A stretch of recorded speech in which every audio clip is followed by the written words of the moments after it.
So I'm going to bring the meeting to order, even though they're still out there, but I will talk about something until they get here. Want me to go yell at them? Yes. Probably where the real meeting's taking place. Yeah, I know.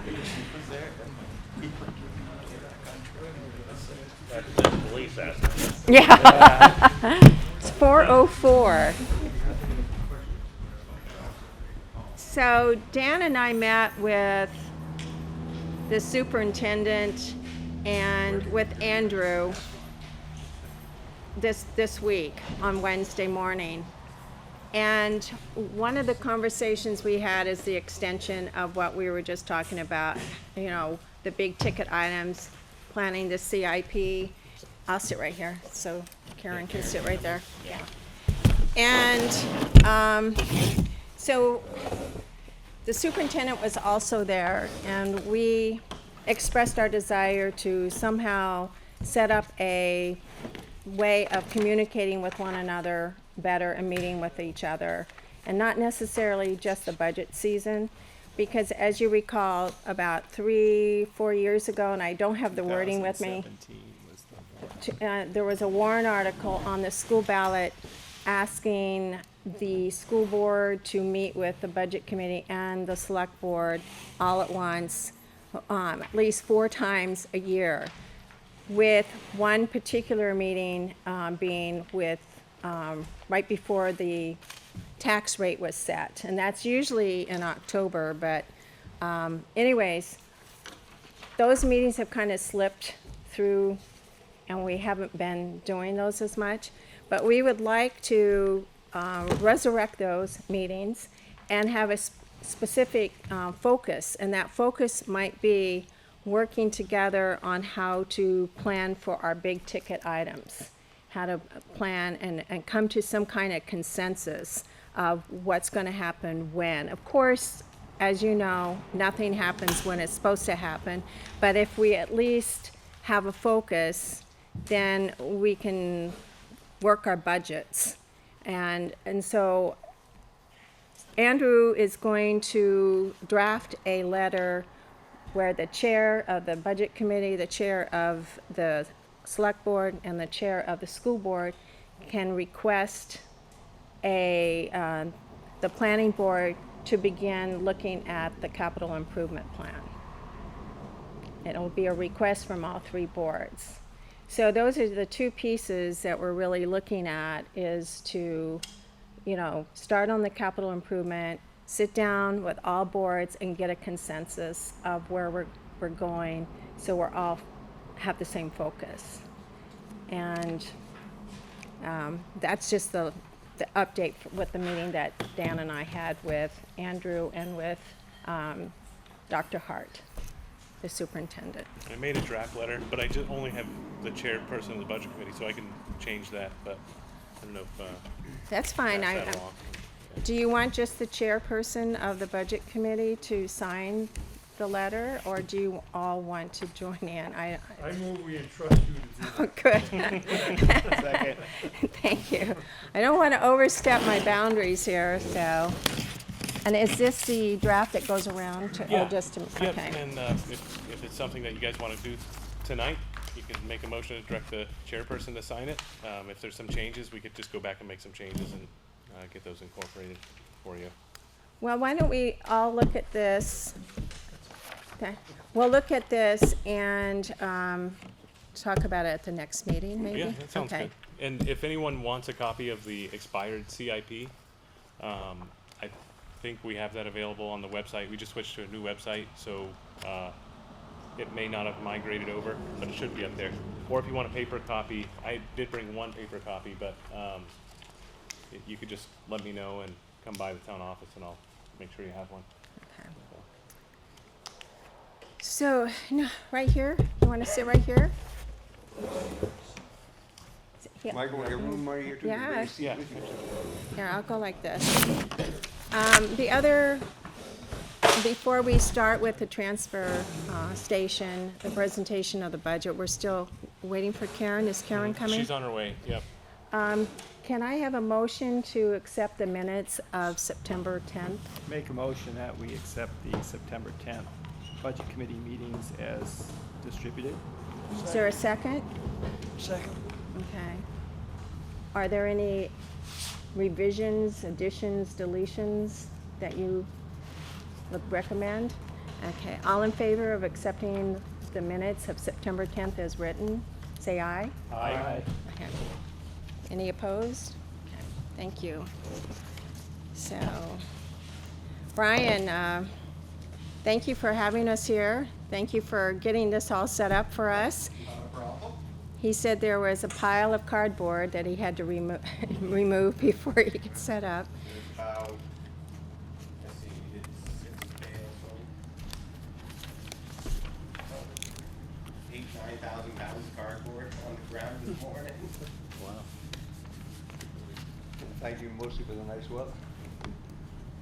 We even had time to sweep a little. Do you want to start any conversation about the transfers? Yeah, so Karen has the copies for everyone of the draft proposed budgets. And I only have my one copy. She should be here at any minute. Just think if there's anything else in the meantime that I could update you on while we're waiting for her. Or If you do, or if Brian, one of the questions that we had earlier just in chatting was how has COVID affected your department? We're going to be hearing that throughout all the other departments. Yes. So were there any? So the biggest thing with the COVID is it's actually creating a lot more revenue for us because with more people being home, with the extra government funds, people are doing construction work, the house and stuff like that. So this year, I haven't got my latest budget yet. We are. It's going to be one of the best years we've ever had, I believe, budget-wise, which is pretty impressive. I know I haven't run the numbers lately, but at one point, C&D, which is construction, demolition, debris, that was up about 40% over last year. The household trash was up over 20%, or 23%. So it's made it quite a bit busier here. So I bet. And the staffing, was it? staffing has been great. We did have to get one more part-timer in.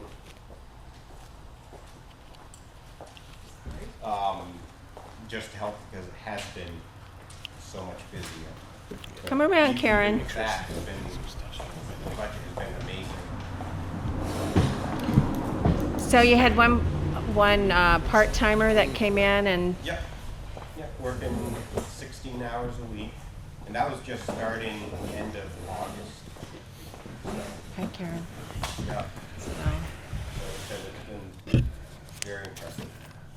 very good, very good. I was wondering how you were handling it with that increase, how the staffing was working out for you. Yep, we're behind on some of the smaller things, like the crushing of the oil filter and stuff like that. We haven't been able to like sort some of the non-ferrous metal like copper and stuff as much as I'd like to, but it's been, overall, it's been. Yes. Brian, what's your, couple questions. How do you measure your volume? What's your most lucrative and most costly sort? So,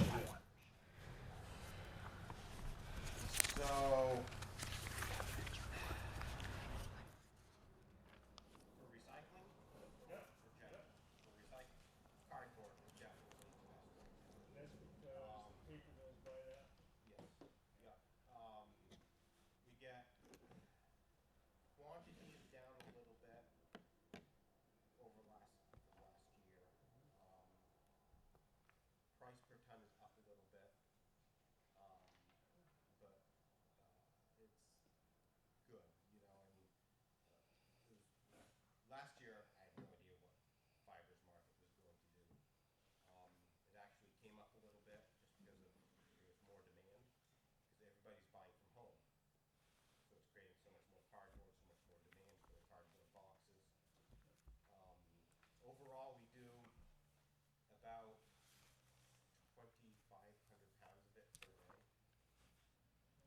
least on a 7 day a week, you know.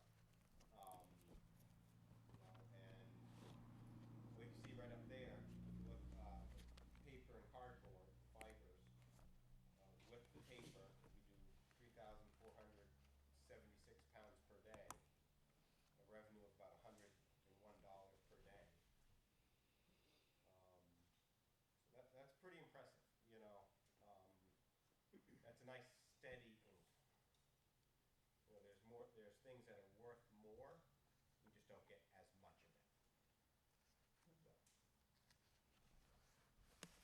So,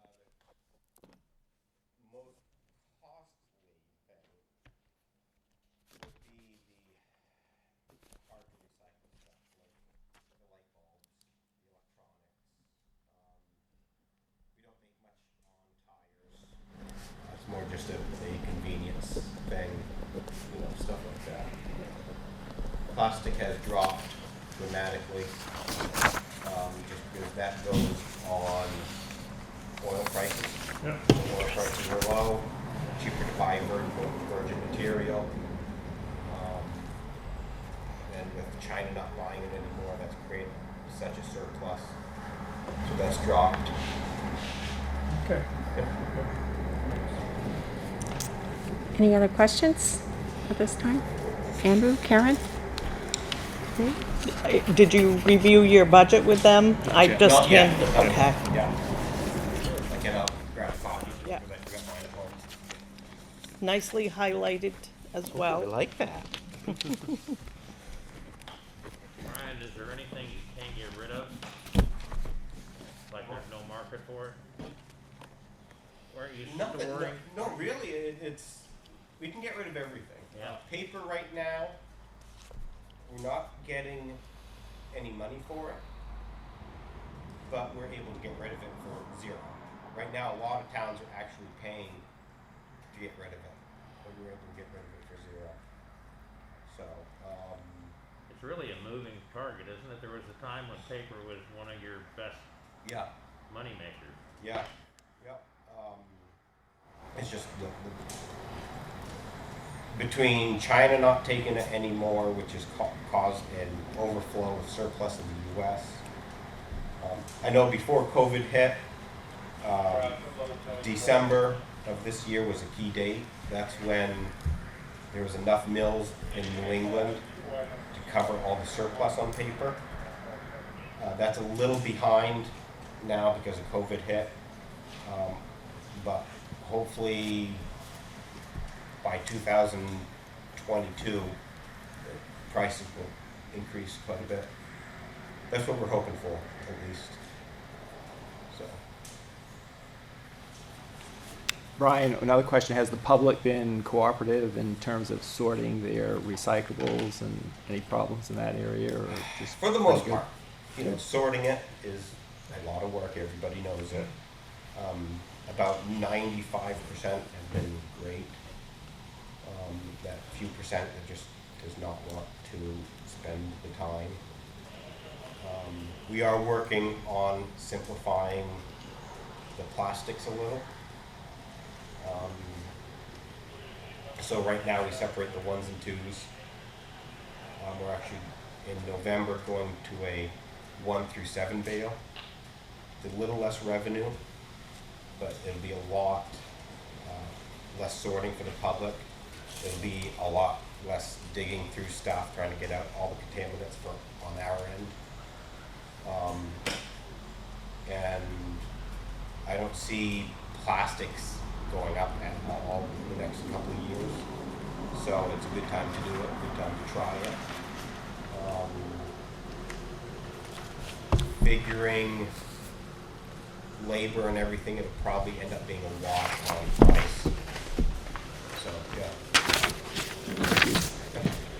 So when you change what you recycle, Yep. the changes, how does that word get out to the public?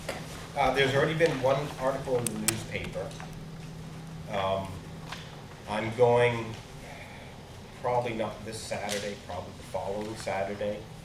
I'm going to be pushing it here, telling people about it, explaining it to people. I'm gonna have a new brochure out, hopefully a new video, I'll actually make a video, get that on the webpage, and go from there. So, nice thing is, it's gonna be a lot simpler, so, You got a pretty good following on Facebook as well. yes, yep. Well, I was wondering too, with the Littleton Water and Light bill, they send out information, and then every once in a while, could we tap into that to send out information about some changes? Or if it's just once a year, it would be helpful, because you do read what comes in your electric bill. So I don't know if that's an opportunity. I Or don't not. like that just because that's a waste of paper to me. Oh, okay, all right.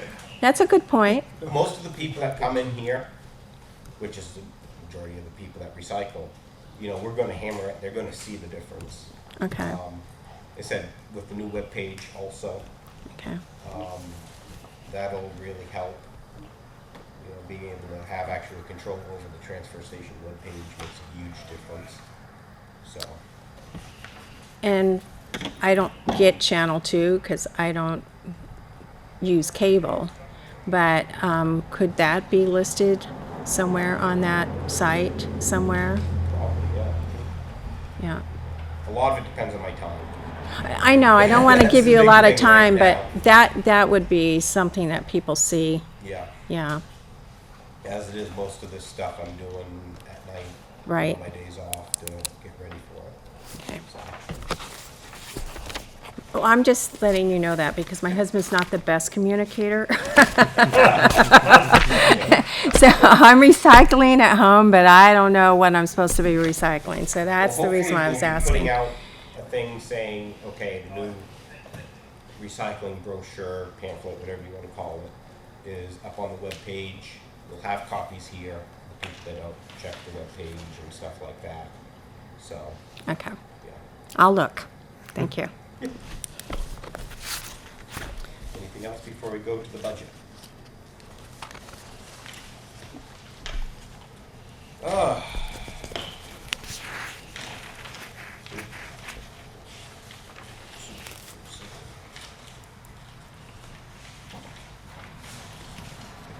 We changed it a little bit. I see that. The revenues are at the bottom now. A little different. Yes.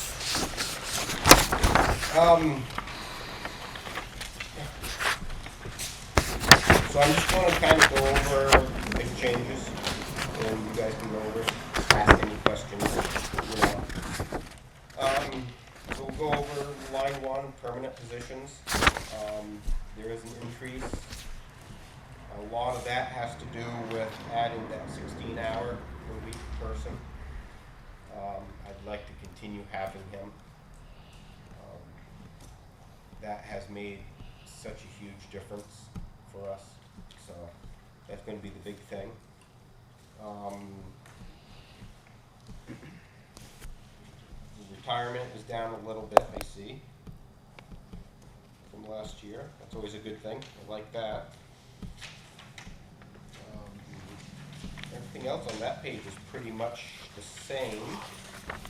Brian, can I ask a question? Yes. Just to make sure I understand it. So, on the permanent positions, you've got 1, 2, 3, 4, let's call 32 still full-time. So you got 4 Yeah. full-time, and then you've got 2 part-time.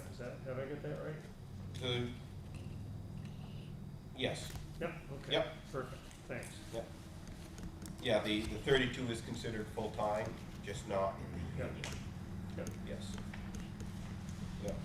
And then once again, we have the 2 16-hour part-timers.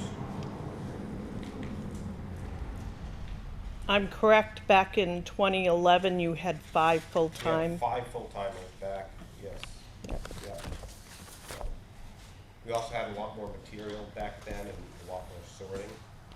So that's one of the big issues where when I became manager, I looked at, okay, we were getting overwhelmed with all this material coming in, but was it worth it to add another full-timer compared to a part-timer? We were able to change some things, so we were able to do it just with part-timers. Any other questions on page 1? So not only on the part-timers, I see that there's a 3% increase Yes. on that for salary increase. Yep. I just want to point that out.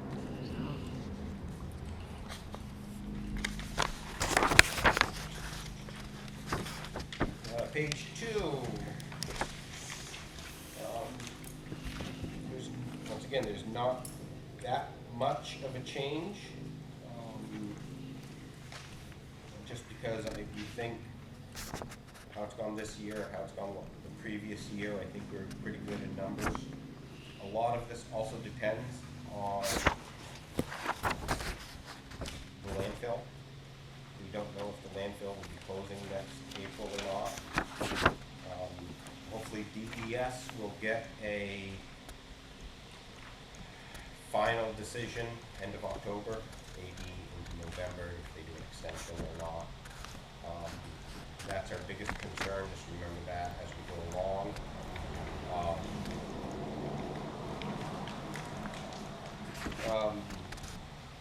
I said, most of everything is the same as last year's, which is pretty good. As far as the total expenses, on the last line, line 37, you can see it is up a little bit. Total of $15,218, which is a 3.57% increase. Once again, a lot of that has to do with that extra part-timer.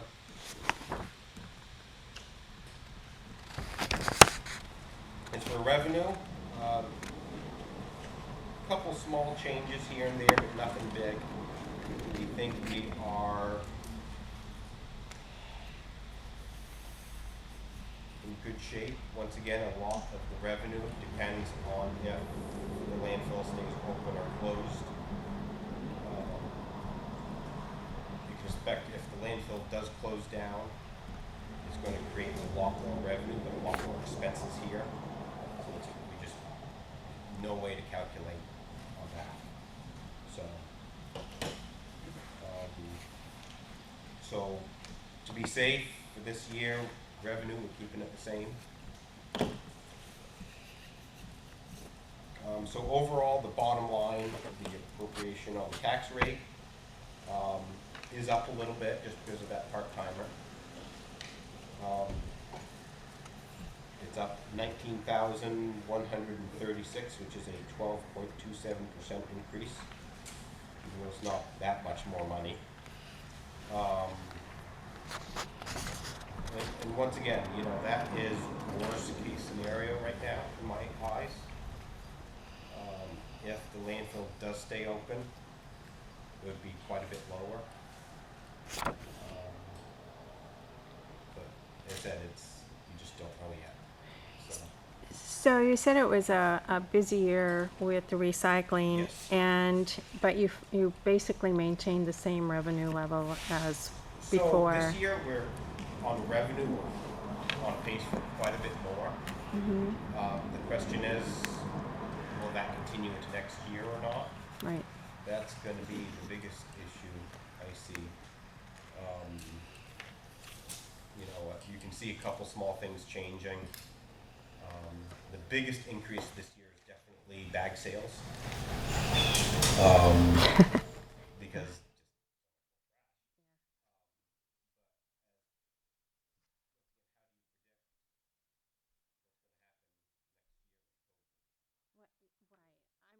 Basically looking at, though, the year-to-date, which is 8, based on August 30th, and is that higher than what it would normally be at this time? yes, Okay, definitely. definitely higher, Yes, okay. my guess this year, by the end of the year, we'll be a little bit over on the expense side. On the revenue side, we're probably going to be $50,000 or $60,000 over on revenue, Increase, yeah, okay, which is, as I said, pretty good. right. You know, Right. And Karen and Andrew, that money, whatever revenues goes into the revolving fund, Yes. correct?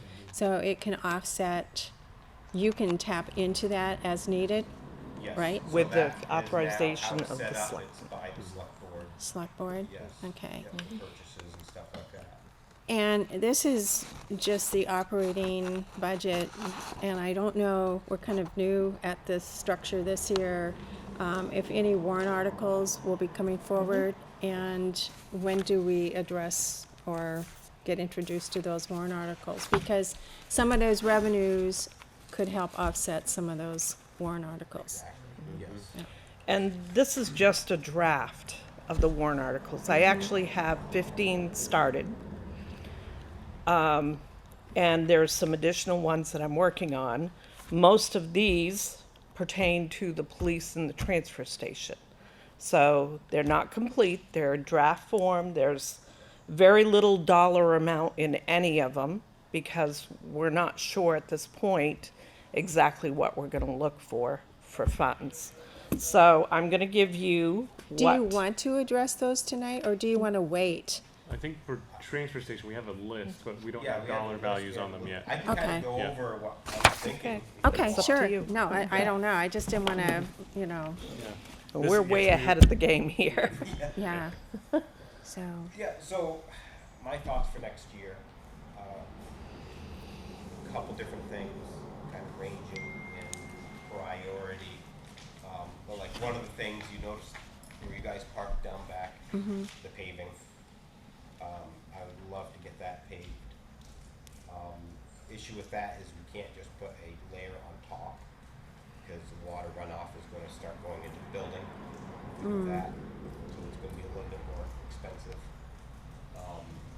But that would be, we paved that 2009, 2010, something along that line, so it's been a while. That was just that top coat you see. So it's definitely due for a new paving job. Some of the other things is the baler right behind you, the green one. That's our baler just for cardboard. That is now 12 years old. It has 4,500 hours of running time. We've put around 10.5 million pounds of cardboard through it.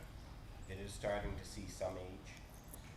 While the trade-in value is still up there a little bit, I would like to see that get traded in and get us a new one. That, depending on if we decide to go bigger or stay the same size, we're probably looking at 60 to 70,000. But with the trade-in, that would cut it down to hopefully about 45,000. Once again, Brian, what's your biggest maintenance problem? that right now, that has been an incredible machine. We've hardly had to do any maintenance to it. We had the oil changed for the first time last year. That cost, I think, $6,000. The piston, we've had to replace it, or had it fixed, because it leaked a couple times now. But we caught it in time, it was just a small leak. But that's been a very good machine. It's just now starting to see the wear and stuff. You can see on one side when it's running, it's now digging into the side of the machine and everything. So it's time. In comparison, the previous cardboard baler lasted 8 years, and this one's lasted so far 12. We could go longer, but at the same time, if you go longer, the trade-in value is going to be a lot less because of it's going to be undesirable to a lot of places. In my opinion. So I gather a trade-in will go to somebody with less use. Yes, exactly. Yeah. Or a lot of what they do is they bring it back to their shop, they'll refurbish the whole thing, and then resell it. That's what a lot of them do nowadays. Okay. Yeah. As far as other things, one of the things I would like eventually is a truck scale. Couple reasons for that. One, if the landfill does close, it'll be a lot busier, a lot more larger loads of construction debris. So I think it just quicken the process. It'd also make it more accurate. Right now, it's pretty much by the cubic yard, or just kind of guessing. We are accurate. You know, that's one thing. I have 20 years experience doing it or so, I think I'm accurate, my guys are pretty accurate, but it is hard to tell when you do it by the cubic yard, when you get charged by the weight. So, yeah, it would be a big purchase. I got a quote from Fairbanks. They sent me, I didn't get a quote from here, but they sent me the quote they gave Lincoln when they put theirs in last year. That was about $75,000. And the town did do some site work. I'm actually going to meet with Fairbanks next week, hopefully, to see if we actually have a good location to put it. So. How big a scale, Brian? Is that, The we're talking one I tractor was kind trailer? of looking at would be a 34-foot, Okay. you know, Okay, just because of the room. yeah, You know, if we had the room, I'd like to put a longer one, just because then we could weigh out our loads as we ship it out and Yeah, stuff like that's- that. Just, as you guys can see, we don't have much extra room around here. couldn't create that room, no? We could, I mean, why not, right? Put it in the middle of the road, you know. But ideally, it'd be nice to be able to do a full tractor trailer. Oh, yeah, definitely. And how much would that be as opposed to the 75,000? That, I'm not sure, Probably a question at least worth asking, yeah. just Well, because. once again, once the guy from Fairbanks scales comes and looks and, you know, that'll give us more of an idea. The hardest part is finding level ground out of the way. That's with power. That's the other thing. So we really only have one or two spots that I can think of. So, I think what you're saying, Steve, is if you're gonna invest, how far do you invest? Right, I mean, yeah, how much, I mean, obviously, to some degree, the 75,000 must have the main mechanism anyway. Yes, So yeah. then we're talking about doing something longer. But like you're saying, I mean, obviously, the stuff that goes out of here goes out in tractor trailers. right. So, Yeah, yeah. and- You know, and we're pretty accurate because we also have a floor scale down there. Yeah. So we do weigh bales, Yeah. everything like that. So we are pretty accurate. We know when something is off. But yeah, is it worth it? Is it not worth it? You know, especially if you do something longer, you need it where the truck can weigh on, weigh off. Yeah. And so it has to be somewhere located, a good location. Well, if the guy from Fairbanks is coming, I would, it's not gonna be, Oh, yeah. once he gets everything else in line, it's not gonna be very difficult for him to give you, the big one, Yeah. price-wise. Yep. Yep. Then there's a couple other small things. I would like another open top container. Stuff like that, and that's only like $8,000. That can easily come out of my fund balance. So that wouldn't really need to be a warrant article. You know, stuff like that. Dumping hoppers, self-dumping. Yeah, self-dumping hoppers, once again, that, unless we do one big warrant article to cover everything, the self-dumping hoppers, which are just like a couple of cubic yard containers. That can, once again, those are a couple $100 a piece, so. Brian, remember with the moving of the burn pit, there was discussion of like a chipper or a grinder. I would like one, yes. You get into a tub grinder or a horizontal chipper, you're talking a couple $100,000. The nice thing, if we did do that, did figure out something else with the glass pile up back, then eventually that may be a good lot to eventually sell off. You know, the issue with that is, once again, where do we find the room up here? That is my next thing, is to actually contact a couple dealers and just kind of get an estimated price on the tub grinder. So, yeah. And the volume on that, for the brush and chipping, like taking a look at the cost versus how often we have to rent a machine and bring it in. Right, go yeah. take care of it. And then, at some point, we're gonna have to move the, burn pit, and it's gonna have to be if we touch it, it's gotta be re-permitted. Isn't that correct? Yeah. Yeah. And then the site itself that we've been using has to have some sort of a permit closeout, like with testing and.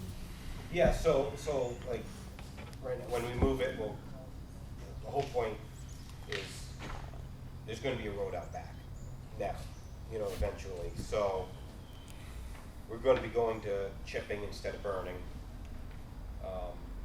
So the ash that's out there has to be tested, it has to be sent to the landfill if it tests out good, which it will. You know, we then have to fill in the burn pit, level off in the area. You know, and then what do? We would have to chip it.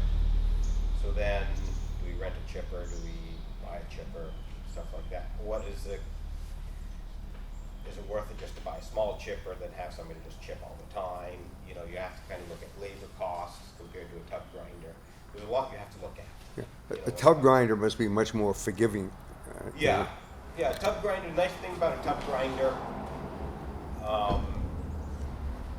is it's, well, they're all nowadays so much more technology in them where they'll stop, they'll slow down.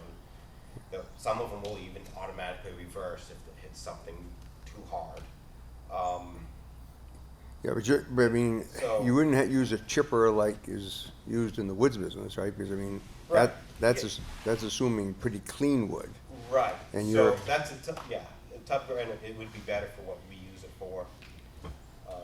The other thing with that, and I think pretty much any of the bigger chippers have now, is the magnetic end on the conveyor. So if we do decide to like chip wood, like pallets and stuff like that, you know, the nails would just go down and stuff like that. You know, all that interesting things which I never knew. There's a lot of nails. Yes. As you do research, it's like, oh, that was a good idea. Yeah. Yep. So that's kind of next weekend's project, is to actually look at more. I've done the research, now I just have to get pricing on it. So. Brian, if, you know, you're kind of not able to pin down the budget because you got the COVID situation with the triple P. Are people going to be forgiven debt or not? Yeah. How busy you're going to be, right? And so all of that combined makes it a little difficult to gauge. But right now, you're budgeting expenses above what they are this year. Yes. And I'm wondering if there should be and again, it's touchy with COVID, if there should be a proportional increase to cover that cost increase for the bags, let's say. Just a thought, what do you think about that? Bags, I think we'd be okay with, at right now, unless, I mean, once again, if landfill closes, there's so many unknowns, and we probably won't know until it's too late. Next year figured in the budget. But I think bag price is okay. There's a couple things I see increasing, demolition debris. Yeah. would be definitely one of them. Yeah, I guess I should have asked Stuff it like that way. that. What could you do to yeah. fix that gap? Uh, Yeah. Our profit on bags is fine right now. Our profit on the C&D, because a lot of it is just trying to figure it out without knowing the actual weight. Sometimes we lose money, sometimes we make money. You know, it's a lot closer. So I can see, and that where truck scale would be the best way to go. You know, it's just, so my thought is I need to adjust some prices anyways, probably come January, February type thing. Okay. By then we should hopefully know. Have more Yeah. solid information. Yeah, exactly. Yeah. It's just one of those years with not knowing. Yeah. I hope the landfill stays open, you know, just because it would make it a lot easier. But will it or not, that's up to the state right now. Okay.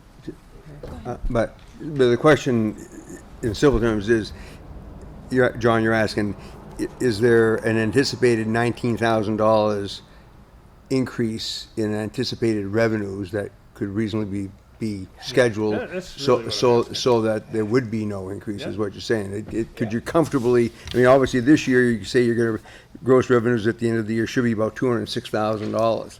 And I know it's always a bit of a crapshoot, Brian, and we always like to hedge on the low side than on the high side.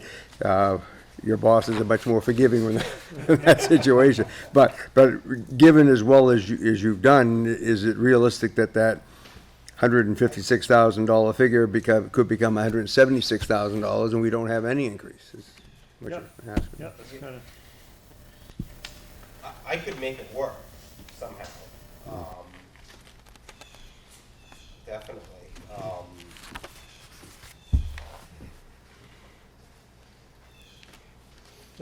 you know, Brian, my own opinion would be, we gotta Yeah. let some shoes drop before we know what to do. Yeah, well, from that's it. the But I would- hardest I'd part be right now. flexible enough to make sure. it- Yeah, you know,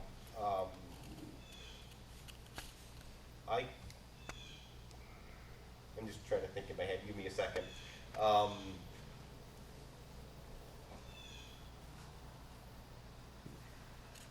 My biggest thing is, I could tell you more come November, December.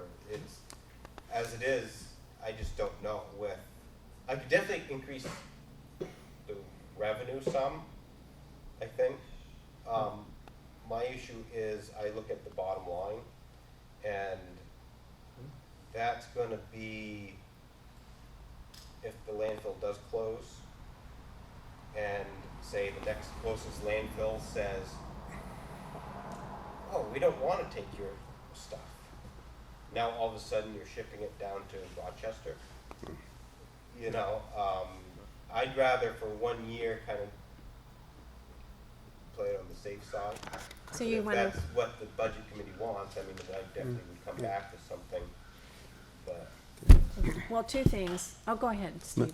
Well, just on, obviously, the good side of it is, John, is that if whatever surplus earnings there are go into the reserve, Oh, yeah. Right. which Right. in the worst case scenario, then that offsets some future expense. So it's, Yeah. although if we could have $20,000 worth of revenue, more revenue, and still $30,000 going into the surplus, that would be great. And let's, so, say the landfill does stay open, say COVID does kinda be on the same track we're on now, and I don't need that extra help, I wouldn't get the extra help next year. You know, cause I wouldn't need it, you know, and that would put it down to, you know, that, it's just such an unknown right now.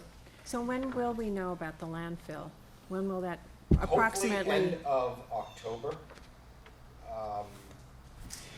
maybe in November, it's hard to say, you guys probably know just as much as I do. Yeah, I mean, we really don't know if it's taking them back, Yeah. you know, so. We're hoping it stays open, of course, you know, just for tax rate, you know, and stuff, but So I guess, you know, we always make adjustments as we go through this budget process. And so in probably November, maybe early December, we'll be adjusting a lot of the things in here, but those are definitely good ideas, either in the reserve accounts or, you know, trying to offset what's on the tax rate, so to speak. Yeah. And then we also have warrant articles that we have to think about too, which would come out of your reserves as Right. well. Yeah. So, Yeah. so anyways, stay tuned, right? Yeah, it's, you just don't know. I have one small Yeah, go ahead. question. Hazardous Waste Day, Yes, is there gonna be one? there was one at the beginning of August. There was. The one in Plymouth, which Too late, Littleton Steve. can go to, That's what I the always one in do. Plymouth, Always which miss it. Littleton can go to, is this Saturday. Oh, really? Yes. Okay. And are we generally pretty sure we'll have one every year? I know that some Yes. years we haven't, but, Yes.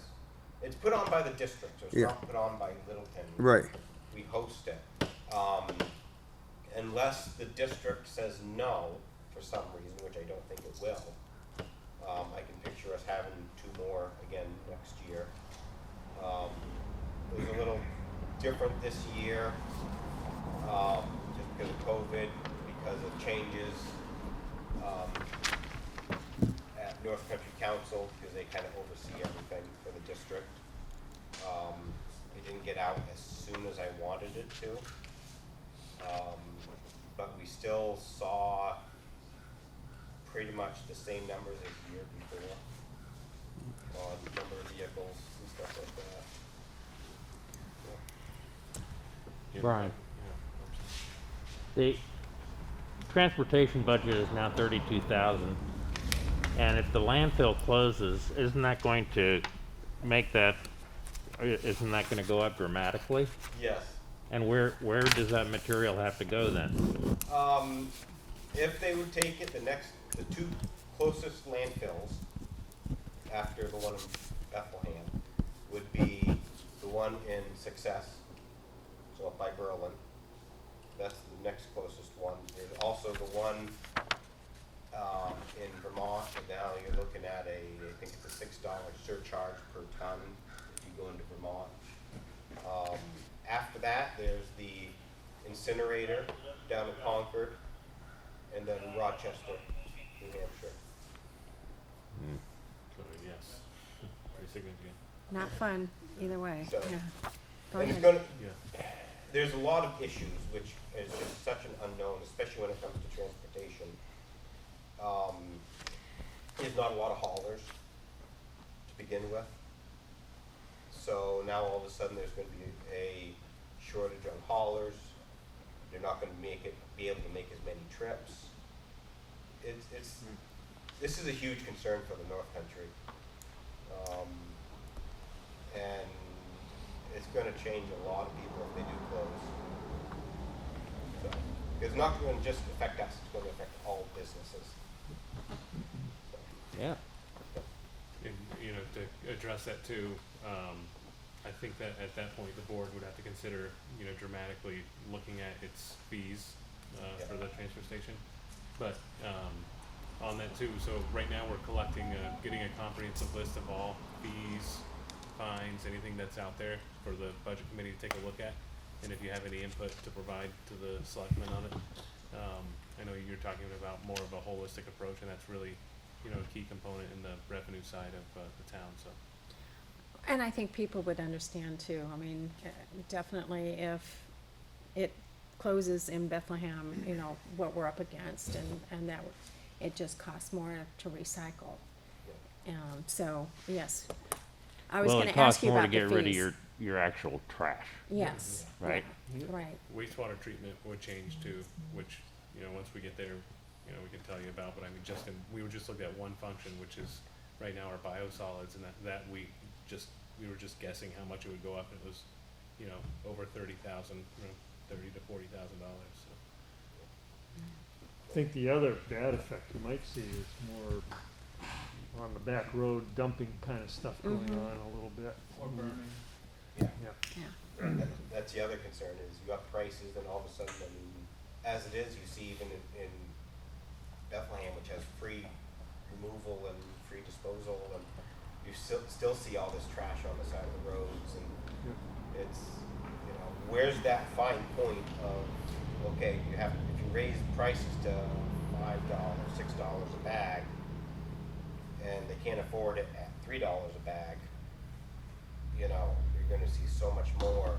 So it's this fine line of how much should be on taxes, how much should be user fees. You know, that's definitely a huge discussion, you know, everybody has to have. So, At some point, because we're looking at the additional revenues this year, but we also are looking at the reserve accounts. And at some point, we'll know what the reserve account, the amounts that are in the reserve account, so we can kind of look at it all together. so right now, our reserve account has $85,000. Once again, this year, unless you have a major breakdown or something like that, you can expect another 40, 50,000 hopefully Okay. into that. And the nice thing about that, and correct me if I'm wrong, Karen, is if the landfill does close, at least we can hopefully use some of that money, you know, help offset some of the costs if all of a sudden transportation does go skyrocket, you know? So it's a real tricky year for your budget, Yes. and to say the least. I mean, you have a good reserve account, you have, the revenues are up, but you don't know which way that needs to be used. I mean, Right. there's the potential of having the landfill, right, closed, and then there's some purchases that you need. I guess in November, we'll have an update from you. Yes. Yeah. Yeah. So Brian, you talked about the baler. Can you get by with that size baler? You doing okay with it, or do you need a bigger one? The reason I ask is you talked about the company refurbish that and give it to Yes. somebody else. Yeah. What would the cost be to refurbish this one for us? We'd have cut it down dramatically, so that we could, cut it in half. And do they have ones to supply us that we could use while they're refurbing this one? It's some If we questions did you that- might wanna ask the company. Yeah, I'd have to check on that. Just, you know, the other thing is, you also have to think, get I'm going by when we bought that one now. It was about $65,000. Okay. We got, I wanna say like a $10,000, $15,000 trade-in, and that baler was a lot worse shape, so hopefully we can get, a little bit better trade-in while it's still worth it. That's something, of course, I would look into. Yeah. You know, I know the if we could options. save money. The issue is that for the type of cardboard we're getting now, so when we bought that, we were getting mostly residential cardboard. We've now turned into, we're getting more commercial cardboard, Okay. which is a lot thicker cardboard, the type we're getting. So that runs a lot slower on that. So once again, if we could speed up the process and either make a little heavier bale, cut down on time, something, make it worth it, it would definitely be a no-brainer. So, Good. yeah. Brian, I know like on the school side, years ago, we talked about, the efficiencies that could be realized in regionalization. At what point, should we as a region start looking at, there's a transfer station in Lisbon, there's one in Littleton, there's one in Franconia or Sugar Hill, there's one in Bethlehem, which who knows what's gonna happen to that with what goes on. At what point should, we as a region start looking at kind of regionalizing our costs and our process that might be able to address that? If the landfill closes, you will see a lot of that. Yeah. There are, I'd love to do that now. The issue is, I didn't want to do it this year, which was my plan, not knowing if the landfill was gonna stay open, stay closed. Cause we're only permitted on so many tons per day. My issue becomes, okay, this is what we're at now.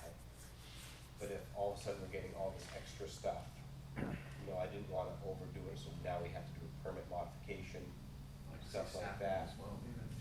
Yeah, staffing, room, all that stuff. Mm-hmm. So, Are other towns interested in talking about it, or? yeah, yes. We did a permit modification last year. Yeah, so We increased it. So our permit modification allows us to be taken from anywhere in New Hampshire. So we're set to go. Mm-hmm. It's just a matter of, okay, where is our labor at, where's our time at, stuff like that. How much does our permit allow, stuff like that. I could definitely see if the landfill does stay open next year, try to get 1 or 2 more towns.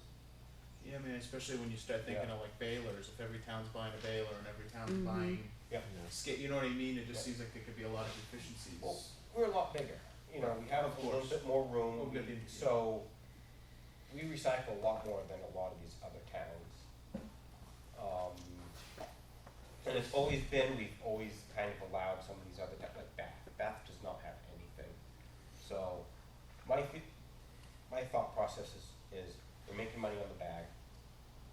We're making a little bit, but not much on the recycling. We've always allowed them to come in here as long as the town's making a profit. And, so it's always that fine line. This year, a lot closer on the recycling side, but as long as you're using the bag. So right now, when I figure out the bag price at $3 for large, about 50 cents of that bag goes to help offset the recycling part of it, so that's why I say, as long as they use a bag, we're making the money on the bag. So it's definitely worth it later on to say, hey, why don't you give us a couple $1,000, $10,000, whatever, depending Yeah. on population. Yes, and I've actually started that spreadsheet, so I have the spreadsheet all made up, so you put in a population, it figures out how much we need to charge. So, Okay. So we are at 5 o'clock and we have the police department. Are there any further questions for Brian? Okay. Brian, do you have any questions for us? No. Okay. Thank you so much. Hopefully next time I'll have more answers for you, so, It was really, hopefully good answers. it was interesting. Thank you very much. Thank you.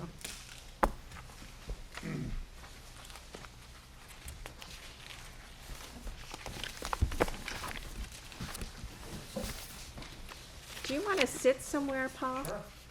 I don't, wherever you can do Hopefully I it. don't knock over the table here. You know what, It Paul? looks pretty balanced. We're good. Do you want to sit right here because the camera is right there? And I will sit down. Very I want enthusiastic about what the he people does. to be able to hear their comments.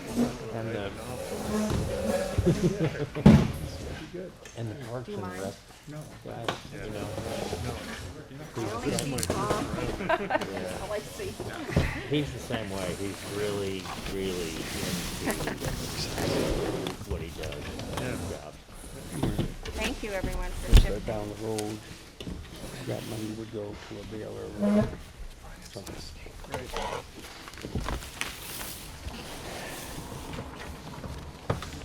Start with a P. What's Brian's last name? Padno. Pat Note. Oh, okay. P-A-T-E-N-A-U-D-E, I think, right? Padno.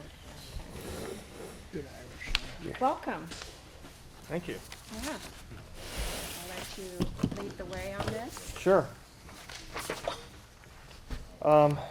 So usually a lot of the personnel items, I'm a little bit limited on what I can do because of the contract.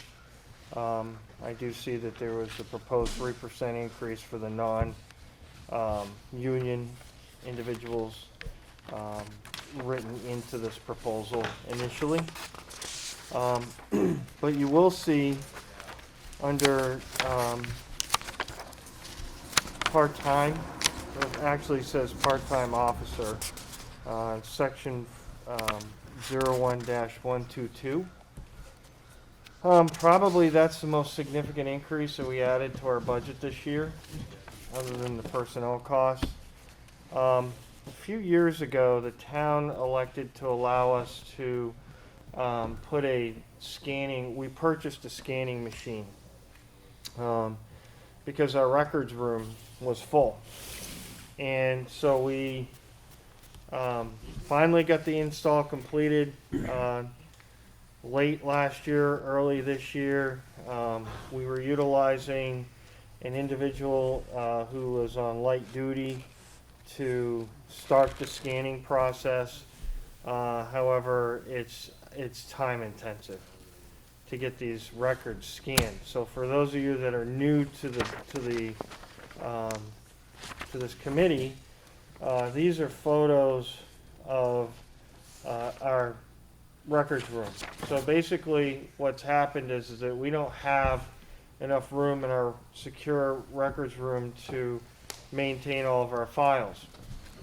The state of New Hampshire last year or the year before basically changed the law so we didn't have to put everything on microfiche, that we could PDF, scan all the documents in and PDF them and then keep them on a server. So we did the appropriate update to our server to have the appropriate amount of storage.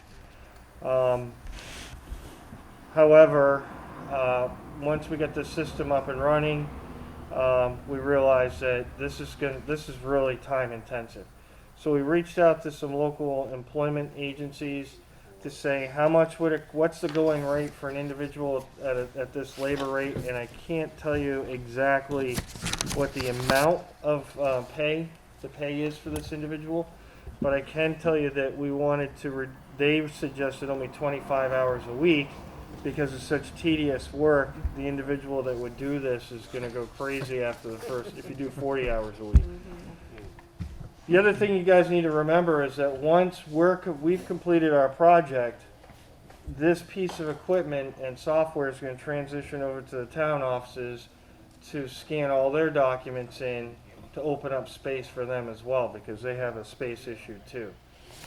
So what I'm proposing is to add this finite temporary position for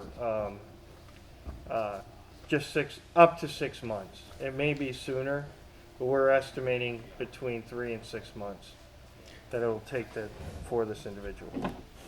Do you have to keep the records forever? Some records we do, but for the most part, once we scan everything in, they're gone. There's a law on records retention.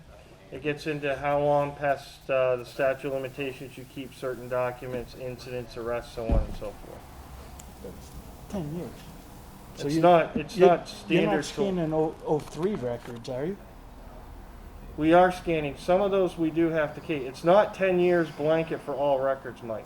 I know, So, but the majority of those could probably get a shred company to come in, shred the documents. well, some of these are cases that haven't been closed. There's things in there that, it's not just the date, it's the fact that we do have to keep them for that period of time. Regardless, we have to scan in the documents. And Mike is correct, some of them have been destroyed. We can destroy some records. Who But, and determines that? I what- mean, I the know that. state you- RSA well, does.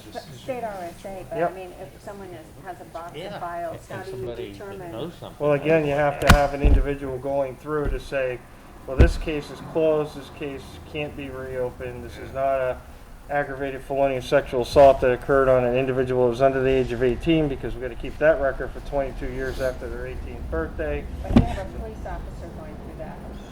It would take, you see how many records Well, are I know, there? I was just wondering how much information this person has to do that. Oh, That's all I'm- this individual would have to meet our CJIS requirements, would have to have a background check, a minimal background check with criminal records, fingerprints, the whole 9 yards.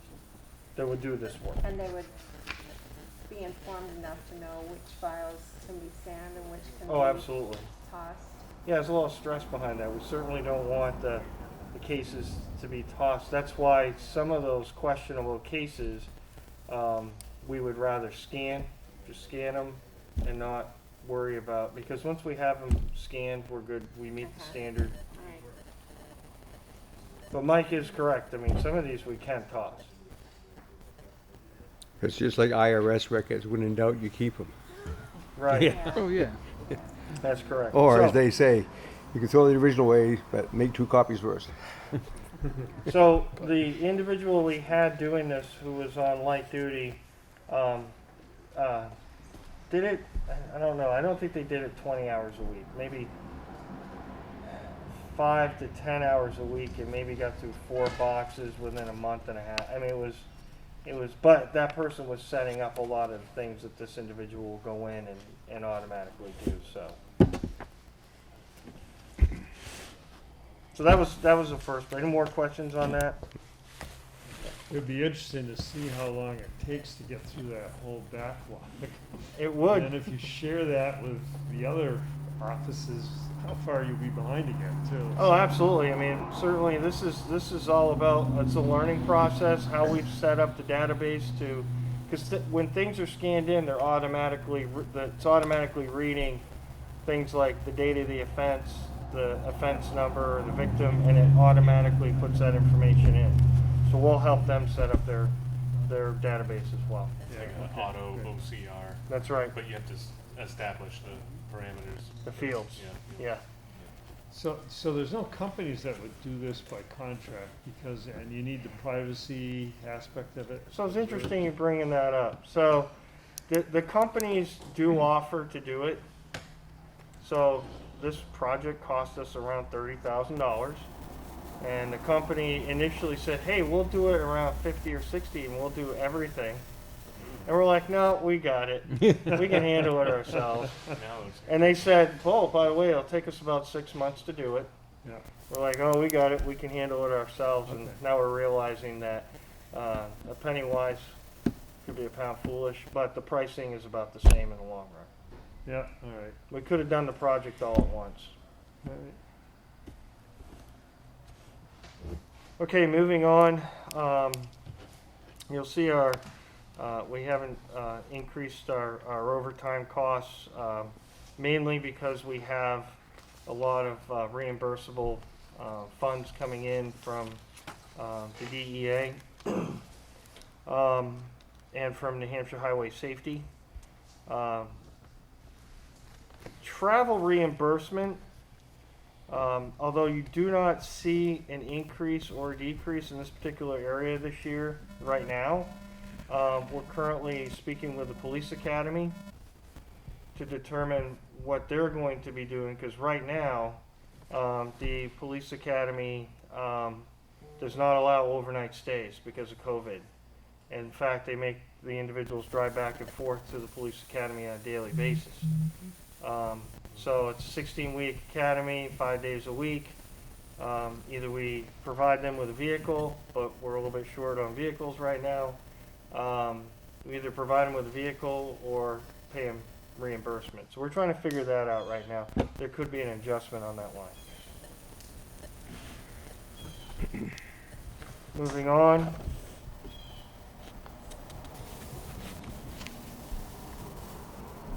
So, you'll see in uniforms, the biggest increase in uniforms is the ballistic vests. We have quite a few officers that are going to require a replacement of a ballistic vest next year. We do get a federal grant that reimburses some of that money annually. However, we just have more than the normal amount of people receiving ballistic vests. They're what, about $800, $900 a piece.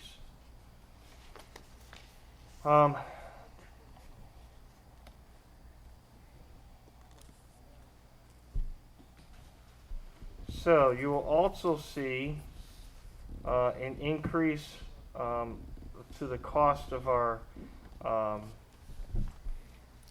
fiber communication lines, which is our data lines. We've determined that we may need up to 100 meg for our connection with our service in order to have without having latency issues. We download and upload a tremendous amount of video. And in this day and age, we do it with our patrol vehicles, we do it with our body cameras, and also in-house. We have in-house security video footage. In addition to the videos and photos, cell phone videos and photos that we download into the server as well. That affects the latency and slows down the entire system.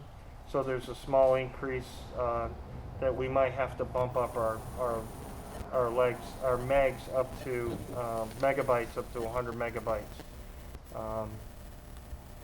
Moving on, IMC maintenance and data processing went up. That's pretty much annually. However, the county takes the lion's share of those fees.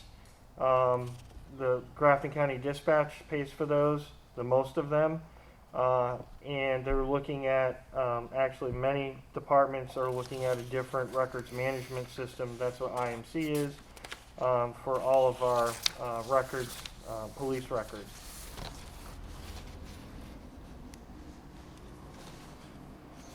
There's also, you'll see Cognito forms. Cognito forms is an addition. Cognito forms are fillable forms that we have for the general public, so they don't have to come to the police department. They can fill in their forms online and submit it to the police department, like if you have a parking ticket and you're making a appeal, or just submitting a statement for an officer. Any of those things are now fillable forms. Not only can they do them online, but they can go into our lobby and they can fill them out on a kiosk, and just it automatically submits those forms into our administration.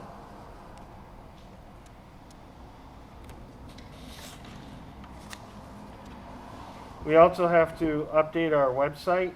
I know the town did their whole update this year. We have to update our website, our pages. We had way too many pages that we maintain just on our website a lot. Are they called pages? What do they call those things? Yeah, each individual time you click and it goes to Yeah, a different right. Yeah. So we had more pages than was allowable for the town of Littleton, so we had to, for their specific website, they have a link to our website on theirs, and we have to redesign. We actually had to redesign this year, but they allowed us until next April to redo that. We have an increase in our department custodial services because we have extra cleaning and sanitizing, especially for COVID. We don't know how long that's going to go. In addition to that, facilities maintenance. Our mechanical inspections went up because our volunteers were doing some of the mechanical work. Some of them are not capable of doing that now. So the mechanical company that came in and did the inspection on our louvers and our system is also doing the cleaning and the cleaning of the filters. So there's a small increase there. There's a decrease in the safety lighting. So those are the lights that were mandated to be on all the time within the police department for fire code. We had all the batteries replaced, so that's why that number is decreased. And our generator contract did go up a little bit. Moving through here, we have a new person that can apply for. By the way, if you have any questions as you're looking at any of these lines, feel free to ask. We have a small increase in our dues. That is for Captain Gardner, so he can attend or be a part of the New Hampshire Association of Chiefs of Police. Moving on to general supplies, we had an increase for our first aid items, specifically for PPE for the officers when they're out in the field, for masks as well as gloves. Cleaning supplies, obviously there's an increase. You'll also see a new line for witness fees. This is something you probably want to complain to your legislators about, but this is an example of downshifting from the state. The judicial system has stated that they're not gonna pay for witness fees anymore for individuals that we subpoena to court, and they're just not paying. But state law says they have to get paid. So in order for us to get a witness to court, we have to pay them. It's not a lot of money, but we are required to pay that fee. So we've added that amount into our budget. Is that a new law, or is that just practice that somebody? No, implemented? it's somebody at the state level saying, we're not paying that anymore, let the towns do it. Uh-huh. Commonly known as downshifting. Yeah. So basically, the state says, hey, we've done great on our budget, and then the towns have to absorb those costs. Didn't they pass some, isn't there a thing called the unfunded mandate? I forget what law that Oh, was. there are tons of unfunded mandates. That's school education, that's Right. half of one. A little bit of an increase in office supplies. Some of the staff have requested standing desks for efficiency and fitness. You'll also see an increase in vehicle maintenance. That's due to COVID directly. Just the availability of tires and the cost of tires have gone up, basically because of factory shutdowns. That could decrease next year. We don't know. But right now they've gone up.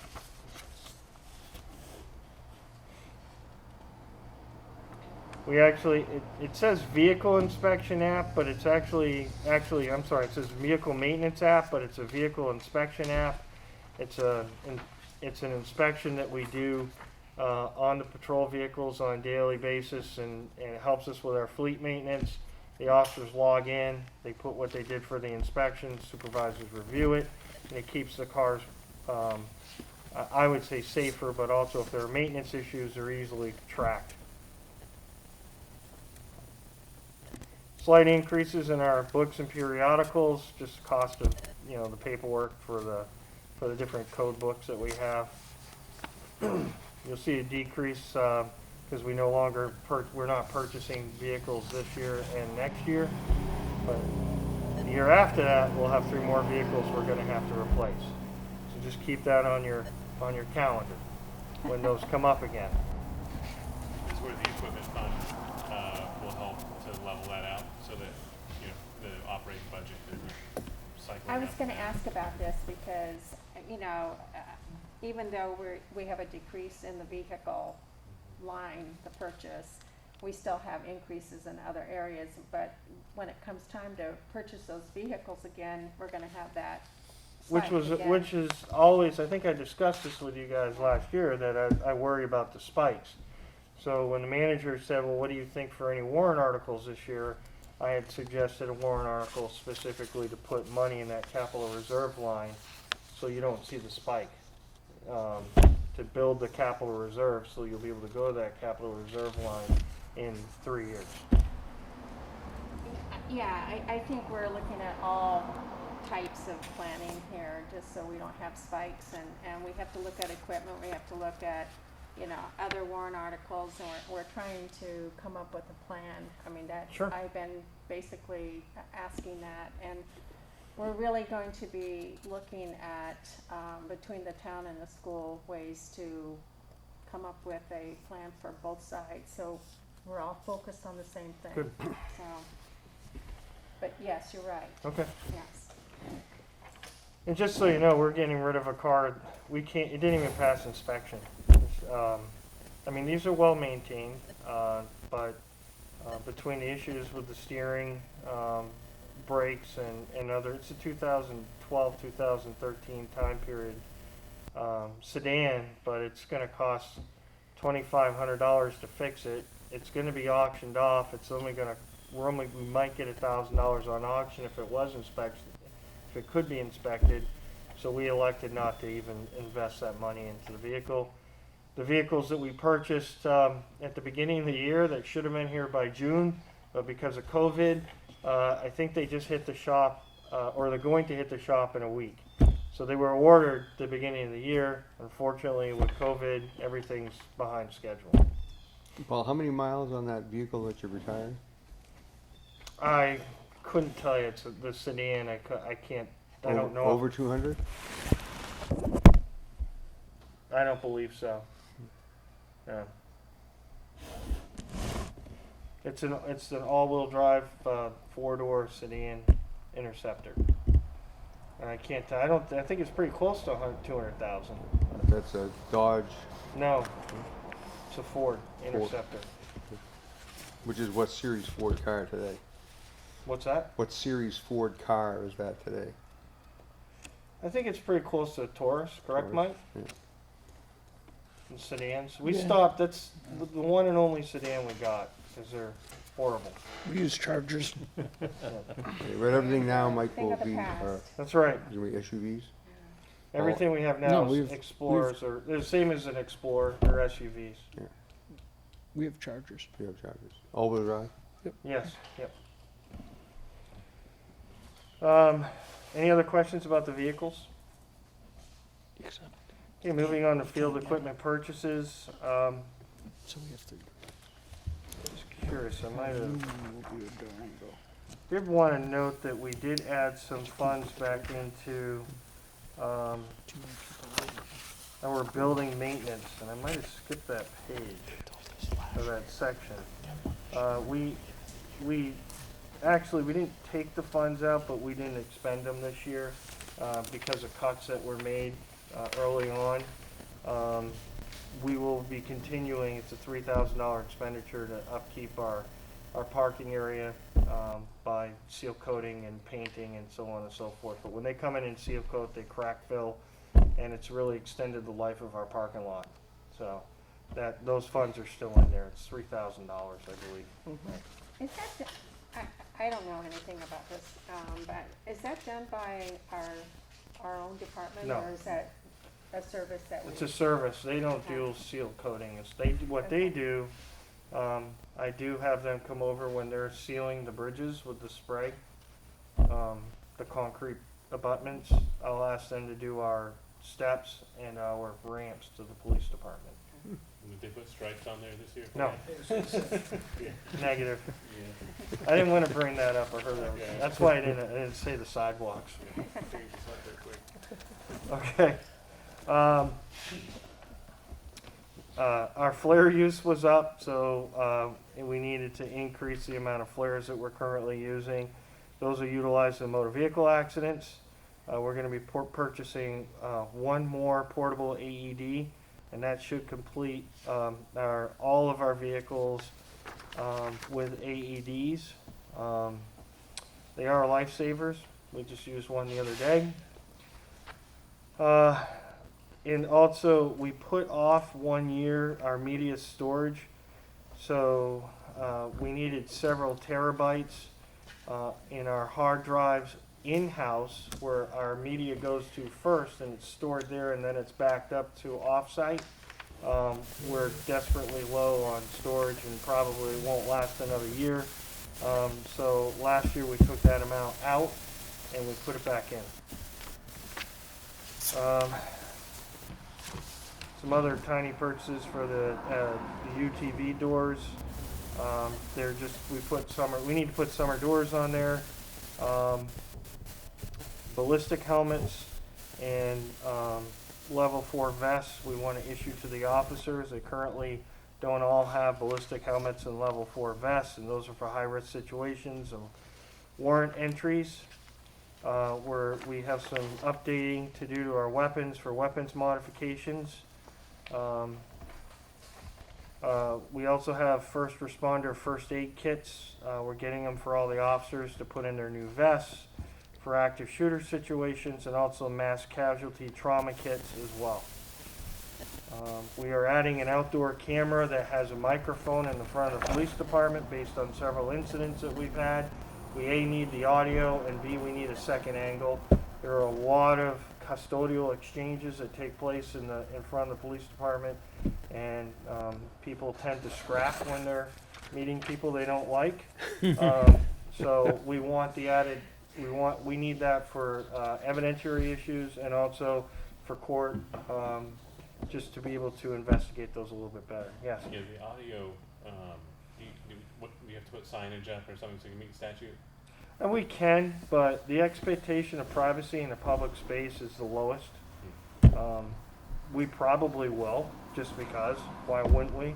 I mean, it would tend to keep people from insulting somebody else if they know they're gonna be recorded. You would think that, but it still happens. Low Yeah. expectations of Right. people out in the parking lot. Do we have any other questions? It's really hard when you're just handed this and you're going through it, so we may have questions. John? Yeah, Paul, just a different kind of question, not really budget related, but with all the turbulence you see about police departments in different areas, do you get any hint of that happening here where you have to be more concerned than you would be otherwise? Well, that's a loaded one. Well, I think we've had a major protest in our community. It was peaceful. Our concern, no, I don't think we're concerned so much with some of the major metropolitan areas. And quite frankly, New Hampshire is one of the safest places in the country, and there's a reason why. We have some pretty high police standards and training. We have pretty high standards. We have great training, and that's one of the reasons why we don't have a lot of those high incident, very visible use of force issues that you see on TV. Our officers are very well trained. They're focusing a lot of our training, and as you've seen in the news, they're mandating diversity training, mental health training, which I fully support. As a matter of fact, at the end of October, 3 officers are going to go to crisis intervention training for people with mental illness. I already have 3 other officers or 4 other officers trained in that. The intent is to have the entire department trained, but that's 40 hours for one officer. It's a week's worth of training. But it's granted, and if it's free, it's for me. So 3 of us are going to go. But no, and maybe Mike can chime in on this, but I'm very lucky to live in the area that we live in. Do we have small incidents? Yes, we do. But that large protest we had was extremely peaceful. They got their point across, and I think we only had 3 officers in the area for that. Yep, terrific, thanks. So I think maybe the main focus we've had in this area is the opioids and Absolutely. drugs. And so, you know, we've tried to address the police department with that, giving you. And we're extremely grateful. It was put to use. We just had, we just seized over 500 grams of fentanyl plus methamphetamine, other narcotics 2 days ago. Extremely large seizure. Those seizures are getting bigger and bigger. Now we're part of a bigger task force with our task force officer being assigned to the Attorney General, and we hope to continue in that direction. But there have been spikes, especially after really quieted down when the governor did the stay-at-home order.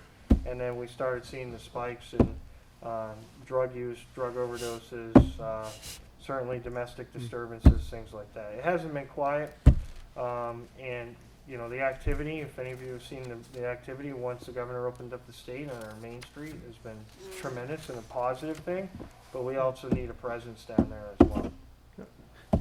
Following up on John's question about training or whatever, and incident management or control, but you can have an officer that's fully trained, does the best absolute job that he can do or she can do, and the outcome can still look bad on television. Yeah, it's all about perspective. Yes, I mean, but sometimes if the officer says stop and that person doesn't stop, what do you do? Well, there's laws and training that govern that, and whether the person is a deadly force situation, a non-deadly force situation, what the type of crime is, and so that's why officers go to training as long as they go to training to make those split-second decisions. But like I said, it's all about perspective. I mean, what you see on TV is one perspective from a certain camera point. Oh yeah, that's right. Certainly you could see an officer walk up to a car, and through a cruiser camera perspective, the officer's having an exchange with the individual in the car, and not to get too graphic, but all of a sudden, out of nowhere, the officer drops his firearm and shoots the individual. Like, what's going on? Why Yeah. did that happen? Oh, yeah, well, Then you look at the body camera footage from the officer's perspective, Yeah. which is completely different, and you see the individual grab a gun and they're bringing it up, yeah, right? So two different perspectives. that's right. Um, But in so that situation, the officer has to protect himself. the officer has to protect himself or a third party from the imminent use of deadly force or serious bodily injury. I mean, obviously on national television, you certainly get it way slanted, in one direction, and obviously it's a tough deal. I mean, I can't remember the actual incident, but that one down in, I think it was down in Georgia, the two police officers actually had the guy on the ground, and he got away from him. I mean, that must, and the two police officers weren't, slight people, but Right. I thought that was pretty striking, if you would, to have that happen. But if something like that happens, obviously they have some direction of what they're supposed to do. They're not supposed to let that guy get away or whatever. Well, each state, and New Hampshire specifically, where we have one central standardization point with police steerage and training, they all are trained differently. They all have different rules and regulations that govern them.